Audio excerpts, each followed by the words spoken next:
Are there pathways to achieving a 500 trillion naira economy in 2026 or even 2030 as predicted by some persons or some groups, considering our current situation? Naturally, there's bound to be skepticism about Nigeria's institutional capacity to execute such a leap. But what are your thoughts overall, Prof? Well, I'm not sure whether the 500 trillion you are mentioning is referring to 500 trillion budget for the budget, as a matter of fact, budget. Or 500 trillion GDP. We've already exceeded 500 trillion GDP. When you look at budget, is he referring to 500 trillion for federal government and all the state governments? That kind of figure, focusing on federal government. There is a pathway, a very tough pathway to get to tenfold increase, but not in a year. But he actually said, from what I read, 2030. Rather than 2026. What I read was saying 2030. If you're looking at 2030, of course, there could be a pathway. But that pathway will be a very rough road to travel because you have to unleash all the things holding us down. And then not only, you know what that means? It means that you have to look at government revenue going up to 400 trillion so that you can borrow 100 trillion to make it up to 500 trillion. You know what I mean? Considering where we are right now, Prof, that's also, considering where we are right now, that's almost a 1,700% leap from where we are right now.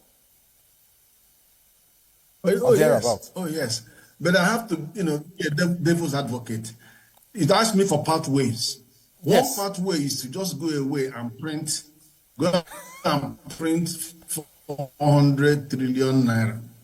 Already we have printed 33 trillion and we are suffering it. You can print that so that you can on paper say that you've got a budget of 500 trillion because you've already printed 400 trillion. So that's one, just being a devil's advocate.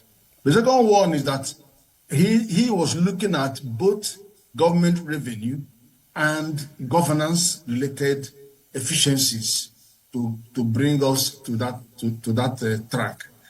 On the government revenue, you have to be looking at two aspects of government revenue: optimizing current revenues, and then, of course, getting to bear on the government assets. Because I do know that if many of the government assets, if we shift to asset-based financing from debt-based financing, we can unlock huge hundreds of trillions of naira assets that are moribund. There are thousands of assets that federal government ventured into, industrial ventures and all of that. And even NNPC, for example, if we were to go to market with NNPC and then put about 50% of it up for grabs, then you can attract substantial money from there. But let me tell you an example.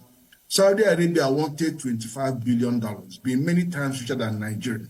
What they did was to say, okay, tell me the valuation on Saudi Aramco, their own oil company, which is equivalent to NNPC.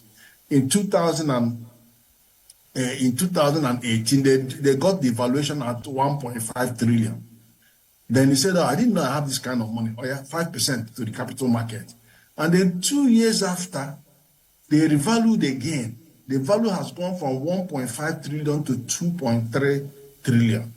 Now, what it tells you is that when you bring in private sector to invest in your money, in your assets, just like you have LNG, where government is partnering with 3 big oil majors, we're getting money from there because they know the business. There's no wood being pulled over anybody's face, and we're getting dividend.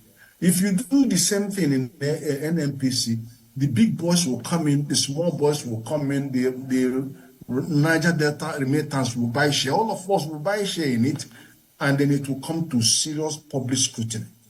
And corporate governance will sit well. They will begin to take important decisions. The decision number one may say, look, get out of refinery, sell the refinery business, and businesses will take it over and they'll start operating like Dangote. They may say, okay, why are you holding 150 marginal oil fields? Sell them, get people in there.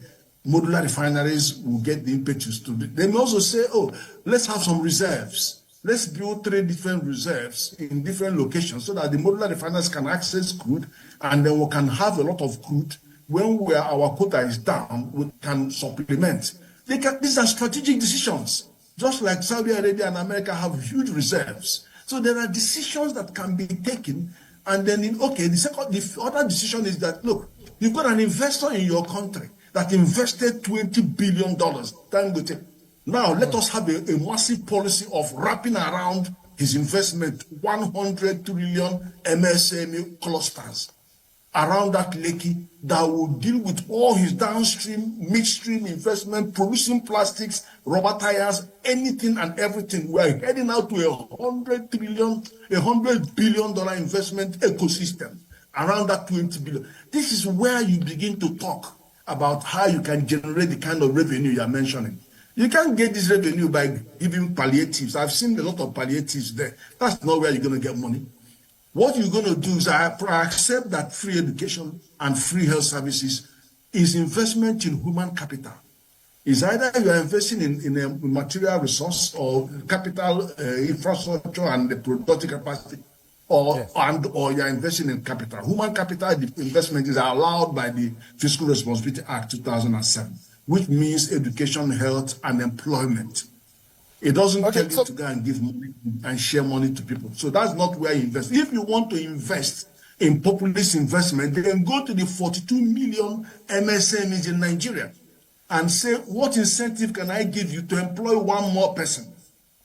If the 42 million employ one person, you've created employment for 42 million Nigerians extra. That's where you take policy to.